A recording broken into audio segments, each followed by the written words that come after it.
Hello, hello, hello. Welcome to the Shelly Show. I'm Shalindra and you're watching this simulcast live on LinkedIn, Twitter, Facebook, and YouTube. I hope you're safe and observing the protocol in your area so that we keep each other healthy, safe, and secure. Okay, let me ask you one question. What would you do? Would you rather watch an episode of Game of Thrones or listen to another so-called pep talk from your CEO? So now, click heart if you rather watch a Game of Thrones, or click thumbs up if you would like to hear a pep talk from your CEO. Storytelling, that's it all about. Storytelling in business focuses on the human side of work. Basically, it means telling stories instead of just listening to facts. Because good stories engage better. They also stick longer in your audience's mind. Everyone claims to be a storyteller, but are they really storytellers? For you to view this episode and other sessions that run on emerging technologies live, I would request you to follow me so that you can be alerted when a live session is on. This gives you an opportunity to directly ask questions to my guests. So please press the follow button if you're watching this on LinkedIn. If you're watching this on Twitter, then please press the follow button. If you're watching this on YouTube, press the subscribe button and the bell icon. Also, if you're watching this on Facebook, then please share this with groups which are interested in business analytics, procurement, storytelling. Just share it so that you can spread the word. Okay. Also, please let me know which city are you joining us from, which part of the world are you joining us from, so that we know our audience, where are they joining us. Okay, with the unofficial title of Chief Storyteller, he tries to make a storyteller out of everyone through social media, new hire onboarding, and mentoring. You will see James passionately preaching the procurement story of SAP to each new hire through his preferred medium of a whiteboard. James also contributes to the story on social media, blogs, and events.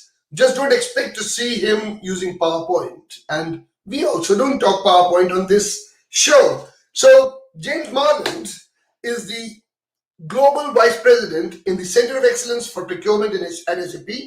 In his current role, he meets his procurement professionals to work with them on building the business case for SAP solutions. So let's not waste any time and not let you wait.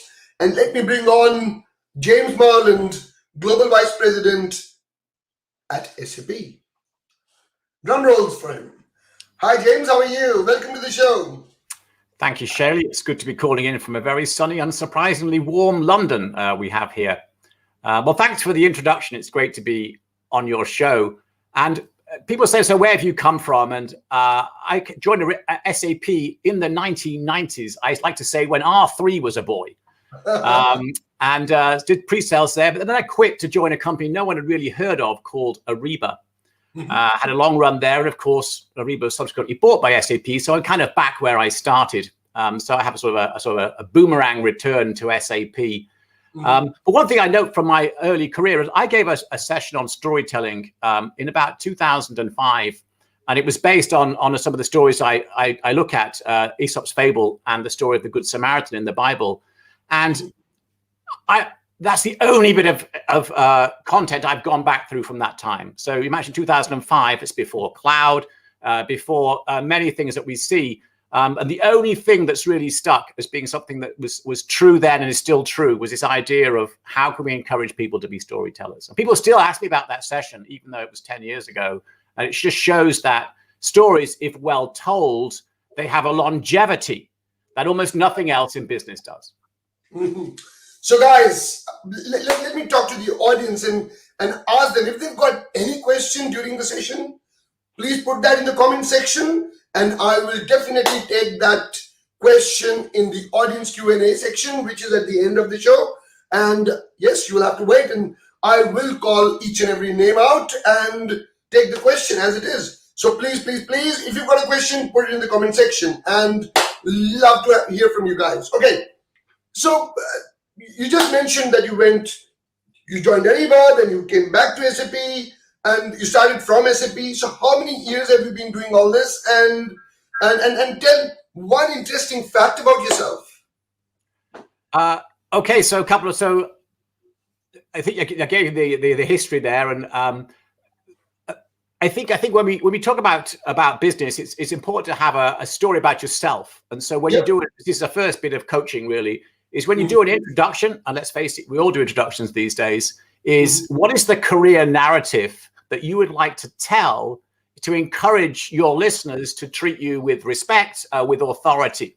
And that's unlikely to be a reading out of your LinkedIn CV. So tell a story about where you've come from or how you've come to be where you are in this meeting, and that will give you the authority. So that's my first bit, is introductions are important. We're always told when you go for an interview that people make their decision in the first 7 seconds or something.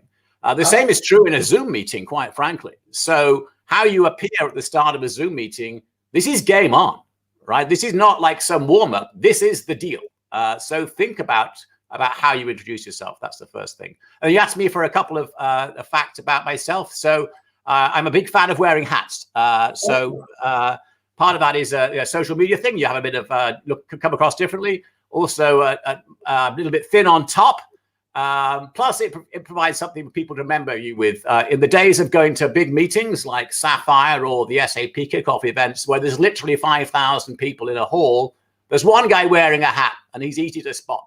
And that's me. So it's so now I've had this idea. You can't copy it, Shelley, because it's mine. Anyway, you're looking much better on top than I am. So I'll stick with being mine. And the other thing is I like to sing. So I sing bass in a choir, and I find that singing provides it's an interesting discipline, which is also true in business, because it shows you that, like in many sports, you have to do individual practice, but also come together as a team. And the same is true with many skills in business. You have to work on things yourself, but at the same time, you're only successful if you're part of the choir, part of the orchestra, part of the baseball team. Well, I've heard somewhere that people who sing can tell a story far better because they can bring it all together. But having said that, I will take an offer here or ask you to sing at a point in time during the session. And if you want to, I'd be more than happy to have that. I think I might pass on that one. But let me tell you something else about bringing together, which is the idea of the virtual choir. Yep. So I often talk about how do enterprises deal with their supply chains. That's one of the key stories we try to get across at SAP, the idea of the digital supply chain. Yep. And it's a bit like singing in a Zoom choir. So you've seen these, I think, where you are singing by yourself, recorded, and some clever mixing person mixes the whole choir together. And often you appear visually in a panorama. In fact, at SAP, Adair, our leader, put one of these together, which was very effective. I appeared on that too, wearing a hat, by point out. But the interesting thing is that this is kind of how companies are, right? So you think you're working on your own. And so when you're preparing these virtual choirs, you sing on your own in your room and you listen along, and then someone else, you discover you're part of something bigger. And the same is true in digital supply chain, right? Sometimes you think, I'm just making my thing. But no, what the little component you're making, the little circuit board, it's going to be put into a dishwasher, which is going to be used by Mrs. Smith to wash her son's football kit. That's the story of the circuit board that you're making. So this idea of about the virtual choir, you think sometimes you're working on your own, but actually you're part of something much bigger that someone else is putting together. So that's an example of a metaphor I use sometimes to explain the interconnectedness of companies. Good stuff. Tell me, what is the most rewarding aspect of working at SAP for such a long time now? So I do a lot of work with mentoring. The SAP has a program called the Academy, where we try to recruit people, as I say, of my own children's age. My own children are just entering the workforce themselves. And so, although they haven't joined SAP, they're starting on similar careers. And so I try to work with younger people, in their 20s typically, who are coming into SAP through our different programs, the intern program, the University Alliance program, the SAP Academy, and to try to give them confidence. So one of the problems, Shaylee, is when we hire people into a company is they want to take on the mantle of SAP. They want to become like us. They want to assimilate. Yep. And I said, don't do that. The reason we want to hire young people is because they bring new ideas to us. They bring new ways of doing things. Heck, they use TikTok, right? And what grieves me is when they do their programs and they put together SAP style PowerPoints and SAP style jargon, and they sound just like me. Like, oh no, don't do that. Okay, please sound like yourself. And so I try to encourage them to bring their authentic messages, their authentic selves, and the way they relate to technology to themselves. And that's, again, there's a danger that they want to assimilate. Everyone wants to fit in when you join something new, right? But we try to encourage them to bring their own stories. Okay. One thing, everyone claims these days that they can talk, they tell stories. But first of all, let's think about this. Do they really tell stories, or are they just trying to take facts and just tell something around that? What do you think about that? I think everyone's generally looking at the way that we communicate. I think that's a good thing. It's good when professions redefine themselves, and so I think marketing particularly is thinking about how can we relate better. One of the statistics we hear is that most people, when they approach a company, even in the business to business world, are already highly educated on facts before they attend the first meeting. A lot of our traditional marketing, and SAP were no different from many companies, we want to explain facts to our customers. Here's what it does. Here's how long it costs. Here's how long it takes. Here's what it costs. Most people who attend the first meeting are already educated. It's a bit like how you buy a car nowadays. When you buy a car, you do all the research online, right? What's the mileage? If it's electric, how long does the battery last? What's the cute box? How big is the boot? Who else likes it? Do my friends like it? What's it look like? And so when I actually go to visit the salesman, I know all the information. And so I need to be sold in a different way. And I think marketers are discovering that we need to come across in a different way, because we're not providing information anymore. People are already educated. So part of it is changing how marketing works to be like that. And the other observation I make is, I think we've learned in the last year is that bringing emotion and personal stories into the world of work, it's okay. Just 10 minutes ago, I heard you talking to your children off camera, right? So, you can see my books. I can see your books. I mean, it's okay to bring personal things into business. And I think that's a permanent change. And so part of storytelling is about ramping up the emotional aspect of communication. And that's okay. Interesting. Very interesting. Guys, if you've got any question for James, please put that in the comment section, and I will definitely take that question for James as we go forward in the audience Q&A. Having said that, we asked one question to our audience. Would you rather listen to your CEO with a pep talk, or would you rather watch a Games of Thrones episode? So if you think that you're interested in watching Games of Thrones, then press the heart button. And if you think that you would rather listen to your CEO, then press the thumbs up, so that we see what's going on around there and what's going in people's mind as well. Okay. And I would also like to ask the audience, what do you think about storytelling? Can you just put your comments in the comment section? Do you see a lot of storytelling happening around you? Give us an example that you think where someone told you a story and they were able to get through a sale or something. Share that with us. I will share that with the audience as well, and it will be your story. So if you want to share that, please put that in the comment section as well. Okay, James, what are the fundamentals of storytelling? Is there a template that you can share with the audience?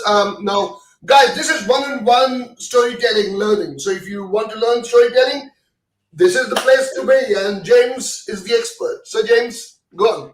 Yeah, so the good news, Shaylee, is it isn't a case that there's lots of new skills to learn, because we're all native storytellers. The only thing we need to do is just to unlearn what we've laid on top of it. So if we think about when we were children, we were very happy when someone at school told us a story, or we tell stories to our friends, we tell jokes. And as we grow up and we have children ourselves, we tell stories to them. So it's a very human thing. If you look at earliest cultures, almost the only information we have on them is their stories. So what kind of stories did the Greeks tell? We know that. What kind of stories did the ancient Mayans tell? We know that. We don't know much else about them. We don't even know what they were called some of the times. So storytelling is very natural. I call this the campfire. So the idea of sitting down at the end of the day and talking to each other about what we've experienced, our fears and hopes for the future. We give advice to children. So one of the earliest books for this is this book here, Aesop's Fables, which is a collection of stories that Aesop gathered together. And there are many in here that I'm sure we all know. How about The Boy Who Cried Wolf? You've heard that one? Everyone's heard that one. The Lion and the Mouse, The Hare and the Tortoise. I mean, these are ancient stories that he gathered together. They were already thousands of years old then. And we tell them to our children because they impart deep truths. I mean, I think we've all told our children the story of the boy who cried wolf. And we tell it because it talks in the importance of trust and of telling the truth. And we could tell our children, hey, tell the truth, tell the truth, tell the truth. But actually, it's more effective to say, sit down, let me tell you a little story about a shepherd's boy. And that story gets imparted, it gets remembered, and it goes down through the generations since we tell it to our own children. So that's an example really of the power of storytelling. So they have longevity and they impart deep truths. So rather than things that we forget, I mean, I forgot the PowerPoint I saw yesterday. I don't even remember what call it was, quite frankly. But I still remember being told by my grandfather some of these kind of stories about what's right and what's not. I think there was a book called Made to Stick. They were talking about storytelling. Yeah. In fact, there's a follow-up book here called Stories That Stick. Okay, so there you go. So one of the great things about working at home, Shelley, is I've got all my books right here. So always able to grab one. So the idea is that stories have longevity. And so PowerPoints come and go, that's for sure. Again, we all go to conferences, right? Let me ask you what the theme was at FCON this year. I've already forgotten. Yeah, exactly. Exactly. It appeared on all the slides, the little three-word summary. What was it? Can't remember. Anyway, so those things, they don't stick. But stories that people tell, they do stick with us, right? Someone told me this, and it's very interesting that, Shelley, if it can't be explained in three points, you can't remember it. Human memory can only remember three things at any given point in time. And I think I'm not, that may be true if they're presented as bullet points. Okay, but if you think about stories, they're quite complicated. All right, so the story of Lord of the Rings, that's complex, right? But I could recount to you the key plot twists in Lord of the Rings over a period of 10 minutes, right? Or a story of how I met my wife. So I think that what we're told is, people remember three things. That's if you give them three random bullet points. But if you wrap things up in a story, they can remember very complex story arcs, right? All the fairy stories about Little Red Riding Hood or the Cinderella are quite complex. There are a lot of characters, a lot going on. You have to tell it the right way. But the key thing is because they're built in the structure of a story, then we can remember all the key parts, so we don't miss bits out. If it's just three random items, then they're not linked, and there's no built-in structure, so there's nothing to hang them off. So if I tell you a story and it starts off with three friends and they're good friends and they go out on a journey and they come across trouble and they overcome the trouble, they meet the monster, they overcome the monster, and they come back and everyone's happy. That's a very common storytelling framework. And so if I can learn to tell my business stories in that way, then people remember more than 3 points. Okay, so we as individuals are not politicians or preachers or novelists. We don't write stories. How can people incorporate stories in their day-to-day business work? How can they do that?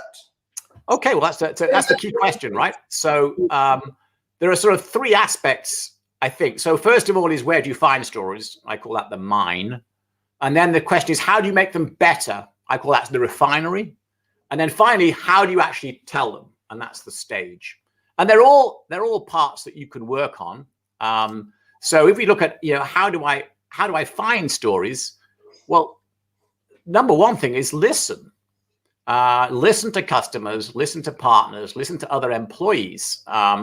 And I specifically go out of my way to ask people, I literally use the word, Shelley, hey, tell me a story about your customer. Which is, we have a lot of people who visit customers, more than I do. And, I spoke to the head guy at Shell recently and I asked him, hey, tell me a story about Shell. And he was like, oh, people don't normally ask me that kind of stuff. And so I got a nice little story.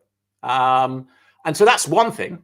Secondly is, we've got lots of press releases and stuff like that. But the other thing is when customers are speaking, which however they're doing it, in video or in live events, then try to listen and take notes. That's the other thing is you just take notes on what they're seeing, because then you can then retell the story. So that's the first thing, is listening. But it's surprisingly effective, especially with employees in your own company who are visiting customers, different types of customers than you do, or different geographies.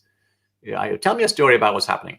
And people like that. And if you actually use that expression, then people understand. Oh, he doesn't want 3 bullet points. Good. Let me tell you, last time I was out at this customer, here's what happened. And people like that. It could be good news or bad news, and people like to communicate that way. So that's the first thing. Okay. And to structure a story, is there? And I want to break it down into steps and points, and say if there is any. Excuse me. Is there any step-by-step guide that you would advise people to follow? Yeah, so this is the second part. This is what I call the refinery, right? So now I've got some information. How can I structure it such that it's effective, it has emotion, and it's going to be remembered? The best thing is to use the structures of stories that you already know. And so, so I look at stories. It's a great book on this. Another one. It's called Joseph Campbell. It's called The Hero of 1,000 Faces. It's a very, very heavy going book, by the way. All I do is hold the picture up to the camera and say, I've read it. It's super heavy going. I don't suggest that you go out and read it. But interestingly, this was the inspiration for George Lucas when he wrote the Star Wars. Because the idea was that the first Star Wars, it's the same setup as Lord of the Rings or of Narnia or of Abraham in the Bible, which is that, let's go to Lord of the Rings then. Everyone's in the Shire, we're all nice and safe, everyone's having a good time. Then suddenly something changes. Okay, Gandalf appears, and then there's the ring, and then we have to go on a quest. We have to get together friends who have different skills and powers. We have to go out on a journey. We overcome several things. As we overcome those, we ourselves change. And then we finally have a big showdown. And then we return to where we started as heroes. Right? You think about Lord of the Rings and the first Star Wars, they are exactly the same in that. So is Narnia. So is Hamlet, the Lion King, Aladdin, Abraham in the Bible, who's nice and safe and goes off, and all these things. They're the same story, and that's what the book basically says, is all stories are the same. So now we've understood that, we should be telling our customer stories in the same way. And so we start off by giving context, everything is good, then suddenly something changes, and we have to have a big problem. How do we overcome it? What's the final resolution, and how are things better now? And that's a story that is, it worked for George Lucas with Star Wars, right? It could work for us in telling the story of SAP Fieldglass. Okay, so guys, if you've got a question, please put that in the comment section. I'll take that question for James in a few minutes.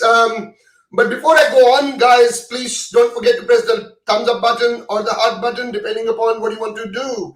Do you want to watch a Game of Thrones episode?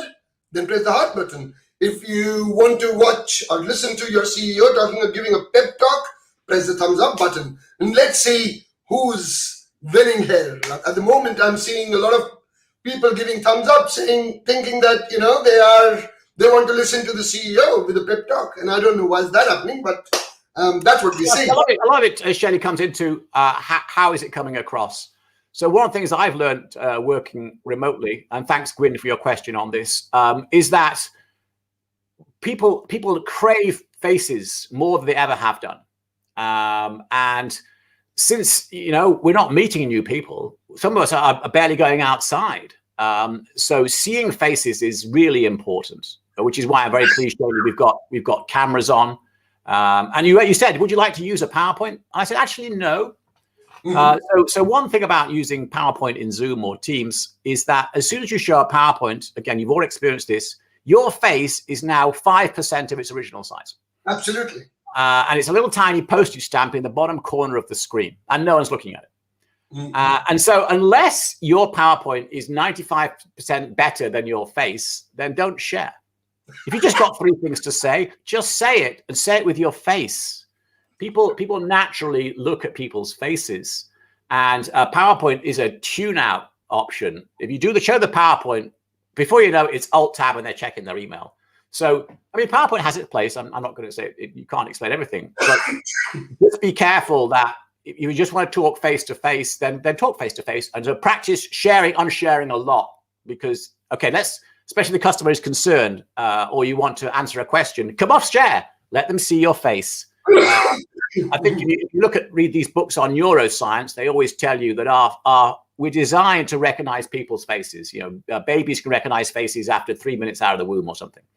And there's a part of the brain that's specifically designed for faces. And let me tell you, I never hear neuroscientists tell me there's a part of the brain that can understand PowerPoint. It's not a communicable thing like faces. So faces are better than PowerPoint.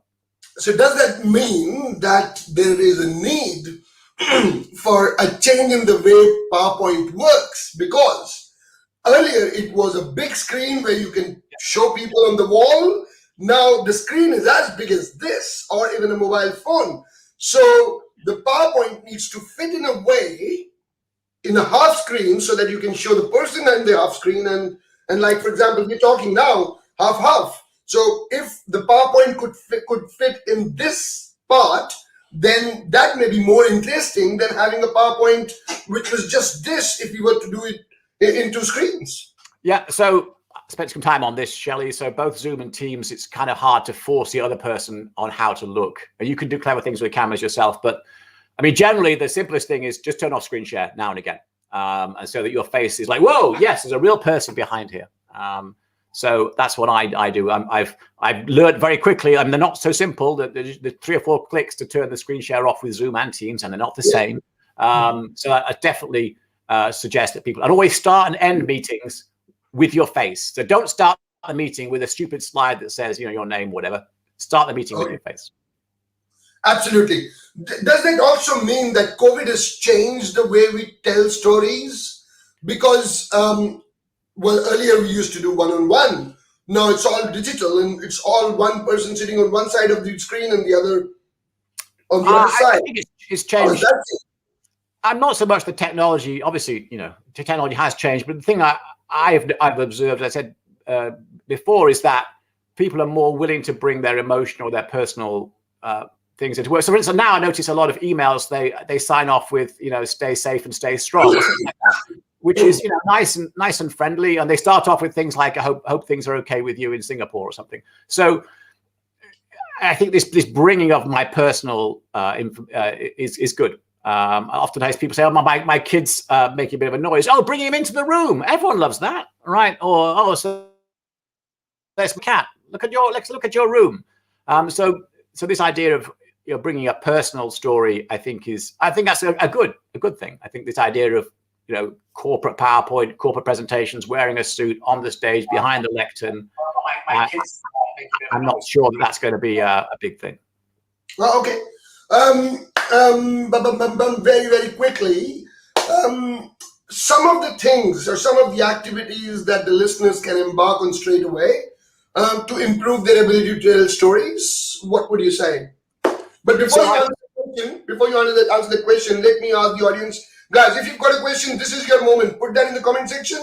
I'll take that question very soon in the audience Q&A section. And also, please press the thumbs up button or the heart button, depending upon what you want to hear. What do you want to do? Do you want to watch an episode of Game of Thrones? If you want to, then press the heart button. If you want to watch a pep talk from your CEO, press the thumbs up button. Let's see what you want to do, and we will check that in the audience poll as we're running this. Now, coming back to the question, James, what do you think?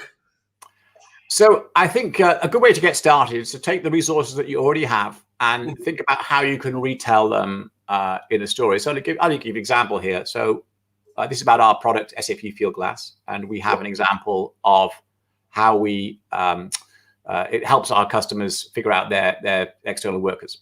And we have an example with an oil company and how they did it. But I've researched an incident, and so I tell the story this way.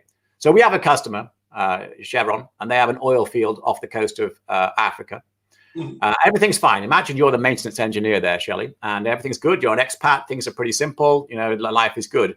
Suddenly, there's a terrorist incident on your platform, and it's taken over by terrorists. It's like, and suddenly your phone is ringing off the hook from worried mothers. Where's my husband? Where's my son? And suddenly you have to find who's actually on the platform. None of them work for you. They're all contractors. But because you have Fieldglass, you're able to immediately know who's on the platform, who's not, and everyone is safe. And so everyone is relaxed and there are no more crying mothers on the phone. That's an example of a story, all right? So it takes an example, a real example. And so one of the key phrases here is imagine if. And so I said, imagine if you're the maintenance engineer. And right now we're imagining what it would be like. That's the first thing. So that's a very, very useful little expression, and is imagine if, which is to inject storytelling. And the other is inject emotion. And this was told to me, this idea of crying mothers on the phone saying, where's my husband? Where's my son? That was a phrase that was told to me 2 years ago about this incident. And it's really powerful because it injects emotion and the reality of the situation. So that's another key example there, the idea of injecting emotion. There are two things there, the imagine if and the inject emotion. And if you deconstruct that a bit further, you'll see it's in the same structure as Lord of the Rings. Okay, it's not 1,200 pages long, but everything is fine. We're in the Shire, you're on your platform. Suddenly something happens, right? There's terrorists, Gandalf shows up. We get together, we overcome problems.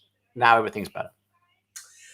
I'll tell you another one. I'm not an expert in storytelling, but I do one thing, and that I learned from something, reading from somewhere long time ago. And that's how I include my storytelling when I do stage shows and talk to people. And that was a very simple example given. You leave out of your house and it is raining. Almost happens every day. You won't remember after 15, 20 minutes. You get into the car, it's raining, you leave your house, you get a bit wet, drenched, you get into the car, you go do your work. By the end of the day, you'll forget about it. Now imagine you walk out of the house and someone throws a bucket of water on you. You will not forget that for 6 months. Not forget that for 8 months. And actually, human tendency is that you will look up each time you leave your house because you're just expecting someone to throw a bucket, because the impact was so huge. And when you're telling that story, and that's what reminded me, when you're telling that story that there's a terrorist attack and people's lives are at stake, you will not forget that for a long time, because it's not normal. It's not something that's happening on daily basis. Right. It's actually moved you. The emotion is actually stuck with you, and it will stay with you for a longer period of time, and that's a kind of a story that will stick. So what my learning was that if you've got a story to tell, then make sure that it is really impactful and it is not a common theme that would happen on everyday basis, right? For example, getting drenched in the rain, you'll forget it in 15, 20 minutes, maybe an hour. But getting drenched by a bucket of water thrown by someone from first floor while you moved out, you may not forget that for a long time. And the interesting thing is, Shelley, is that even though the incident that you told with a bucket of water, or as I told with the terrorists, is a reasonably rare incident, the problem it solved is a common one. So the problem of, I don't know who's got my building, that's actually a common problem. Okay, it manifests itself particularly bad in a terrorist incident, but it also manifests itself when I've got to do an audit, or there's a safety thing, or there's training to organize. And so the story, although it has a particularly dramatic instance, the problem it solves is common. And so the stories are effective in business if there's a strong linkage between the story and the customer situation. If there isn't, you're just telling gags, and that's kind of, you're just being an entertainer, and that's fine. But you know what? We can pay a keynote guy to do that as well. The idea is that the story that you tell needs to link to a business outcome or a business situation that you're in, and so this is the linkage. So this is why storytelling is super important, because in a sales situation, customers often come to me with problems. I work in supply chain, so they explain their problems in supply chain, and the best answer to a question is not to give the pat, well, we have product XYZ and it does, ABC, which is your observation about how marketing needs to change. The best answer is, actually, it's interesting. Let me tell you about another customer who has a similar problem, and here's how they solved it, and let's see if that could work for you. That is a super powerful way of addressing a customer situation. So I bring them into the story by saying, your problem is not unique to you. Another company has had a similar problem, not exactly the same, because it's never exactly the same. And some elements are different for sure, but the key parts are the same. So let me tell you about that, and I'll tell you how they solved it. And now we go back to your problem and say, would that solution work here? And this is really a very key metric in selling. In fact, the example I give here is it's from the Bible, right? So when someone asks Jesus, what is the secret of eternal life? Like, whoa, that's a big one, right? He tells the story of the Good Samaritan. It goes straight into storytelling, right? And that story is told in answer to the question. And the same is true in business. If someone asks you a question, the best answer is not the answer. Isn't that weird, right? The best answer is not the answer. The best answer is a customer story. Good stuff. Thank you, guys. If you've got a question, this is the moment. And please put that in the comment section, and I will take that question in just a minute in the audience Q&A section. Before going there, I may tell you guys, we're doing a datathon where we are asking people to come and participate in this session, mostly for India audience. And please do participate in that. And there is information available on my LinkedIn page, on my Twitter page, and on my YouTube page as well, where you can find out how to register and participate. And you will be able to run some data science activities. And there are some prizes to be won. So please try and do that. And if you've got a question, please put that in the comment section. Also, please press the like button or the love button, depending on how you're thinking about this episode. Okay, guys, let's go in for a success story. James, tell us a story where you went in, you told a story, and it changed the world for the organization, which is SAP. Okay, so it gets very meta after a bit, Shelley. We're asking for a story about a story, but okay.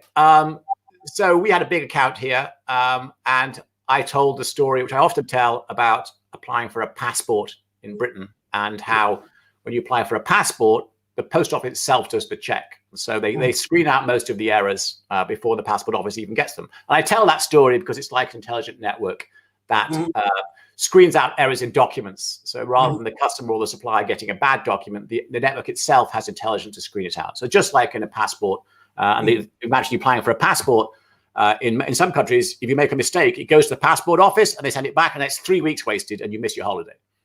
In Britain now, the post office itself says, hey, dummy, you forgot to sign the photograph. Oh, you're right. And that takes 10 seconds, right? So great example, nice little story. I tell it a lot. In fact, I even go around with the passport form here. Here's a UK passport form. I have that in my bag. And I actually tell people, hey, it's so scary to fill it out. But so I told this story, and I tell it a lot, didn't think much of it. But then 9 months later, I heard from someone else on the account, hey, you know what? That story got told at one of the senior meetings, right? And it was a meeting I wasn't in. In fact, almost nobody from my company was in that meeting. And so because it was told as a story, Shelley, I feel as though they probably told it correctly, because it doesn't work. And this is where if I give them 3 bullet points to remember, or 6 slides, or they wouldn't have remembered it, it wouldn't have done it correctly. But because it was told as a story, I felt they probably told it correctly.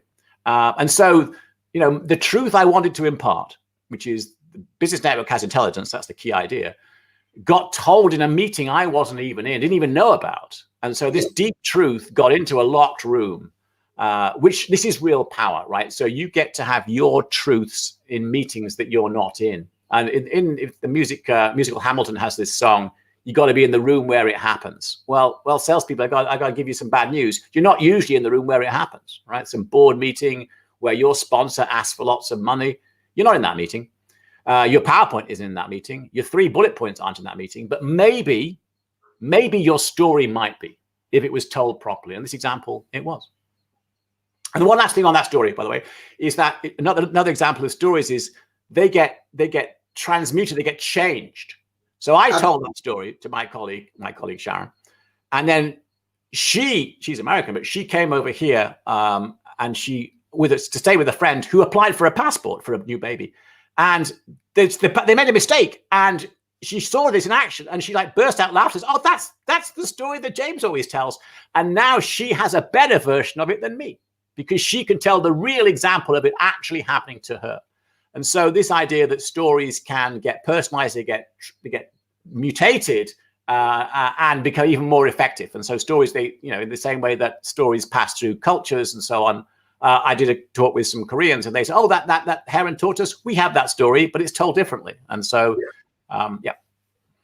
Absolutely. And sometimes story gets distorted, and they become rumors, and then they come to. Then you get to hear about them, and they said, "Well, yeah, that was not that, but it was something else." But definitely, they do stick. That's for sure. Stories stick, and so storytelling is important in business as much as it would be. Okay, guys. So, audience, guys, this is the moment. I'm getting into the audience Q&A section, and just give me a second.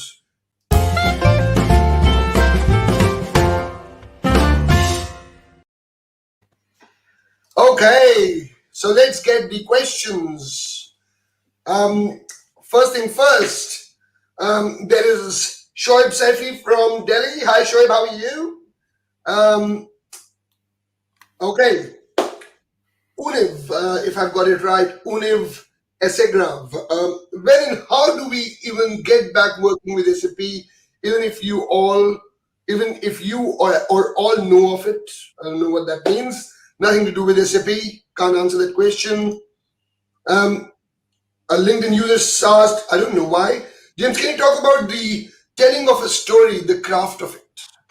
So that's a good question. So yeah, I think we've been through a lot of all these things already, right? The tips around it. So look at stories in your own life that have been memorable to you and see if you can repurpose an existing customer story in that framework.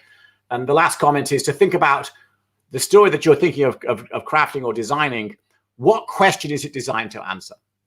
So when I work with people on this is that imagine a question that you're trying to overcome. So a customer is I know, scared about how long implementations might take. Oh, well, let me tell you a story about another customer. All right. Or the customer is scared about my customer's not adopted. Let me tell you about University of Sydney, because they have people throughout their organization using our stuff, right? All the way from the oldest academic to the janitor, right? So I have stories, if you like, ready that I know when this question comes up, this is the story that I tell in this situation. So, and then when I teach my salespeople, we say you need to know 10, right? 10 good stories will get you through most conversations. If they're told well, that covers most of the sales situations you might find yourself in. And so practice in front of the mirror, practice with your spouse, practice in the car.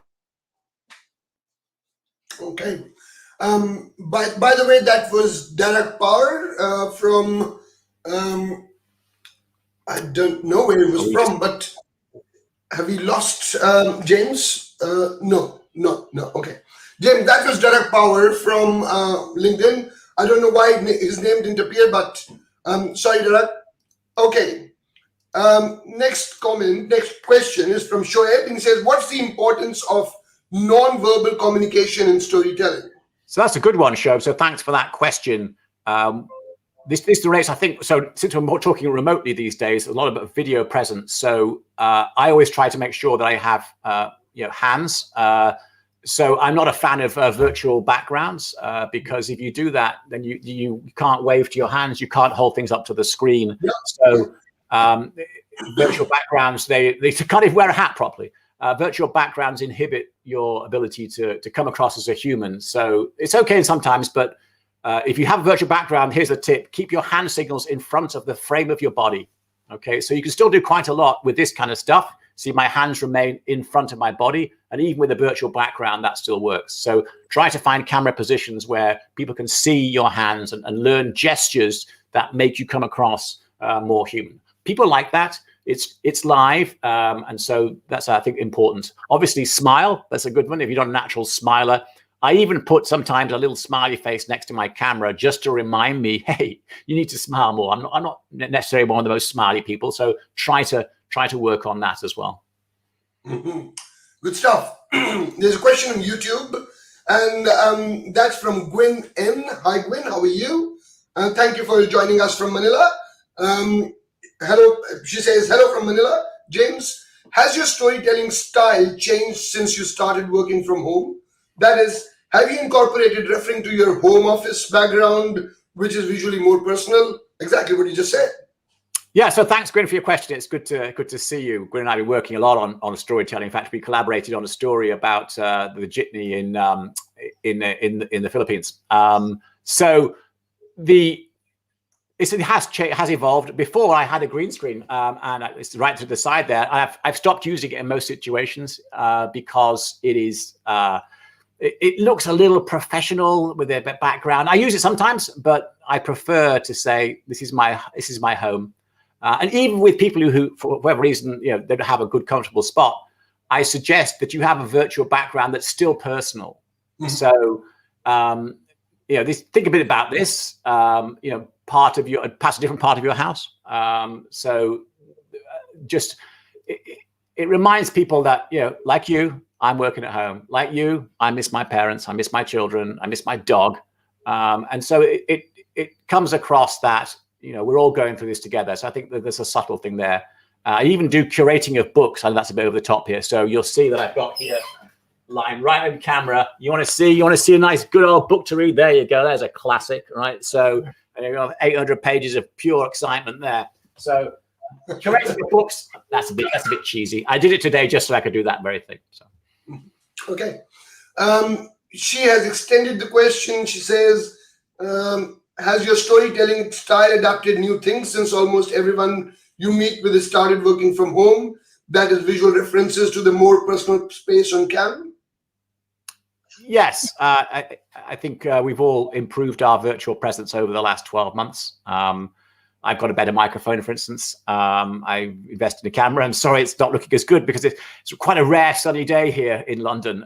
We don't have this problem in the winter. But there are things like that have to look into as well. Yeah. Okay, perfect. Next question is from Sachin Pawar from LinkedIn, and he says, can you give example of storytelling in business scenario? So Sachin, I think the example I just gave of the field glass example of the oil well is a good one. I have a similar one about the way that our software has helped companies find new suppliers, and that sounds fine, but give me an example. Okay, let me tell you about Aldara in the Middle East. They provide warehousing for food, and by finding more warehousing space, they're able to overcome so people get enough food to eat. Oh, okay, that's a big thing then. Yes, that's a big thing. So rather than just leaving it as we help customers find new suppliers, you link it to something more emotional, that just we're helping mothers feed their children. Now you may think, oh, that's not appropriate. In some situations, linking it to a big idea can elevate your message. Mm-hmm. Good stuff. Next question is from Gwyn again. She says, do you have reading recommendations for budding corporate storytellers? So I have a lot of books, Gwyn.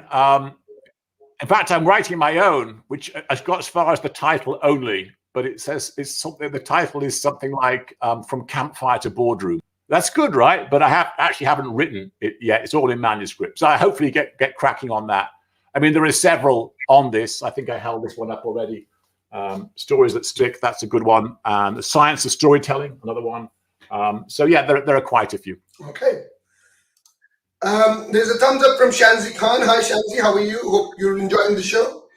And last comment from Gwyn saying, excellent point about the human brain being biologically hardwired to focus on faces versus PowerPoint, which didn't exist when we were still in caves. Yes, it's interesting you make the observation to looking at, almost prehistory and how people told stories. I think we can still learn from that. This idea that, sit in a circle around a fire.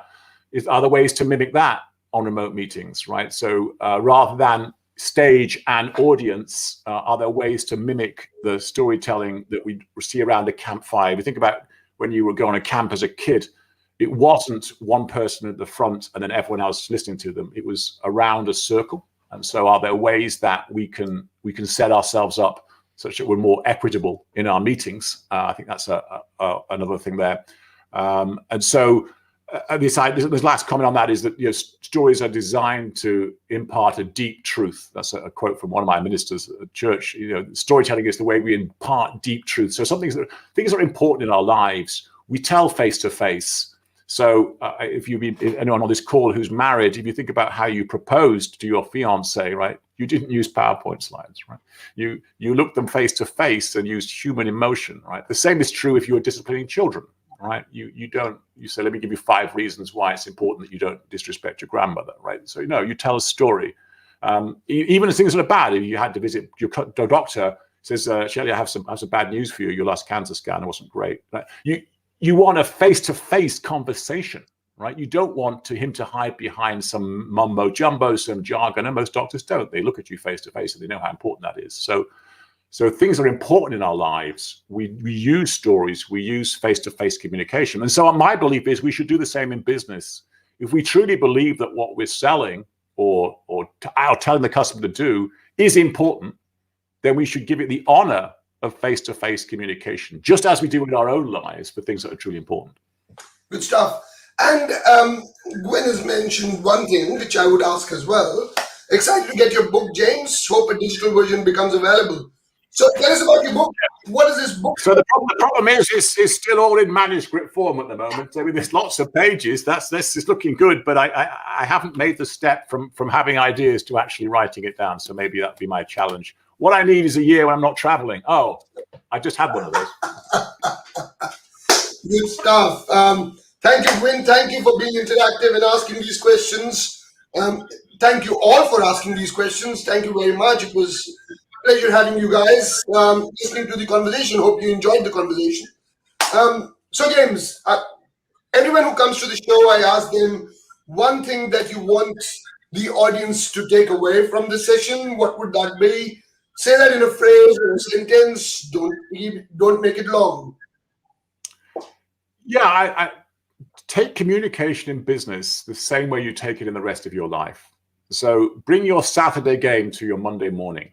So the way you talk to your children, the way you talk to your friends in the pub, the way you listen to politicians or preachers, the natural part of your life shouldn't be boxed away and then on Monday morning put into some sort of professional version. That's the mistake I said when young people join SAP and try to fit in, and they lose their humanity, they lose the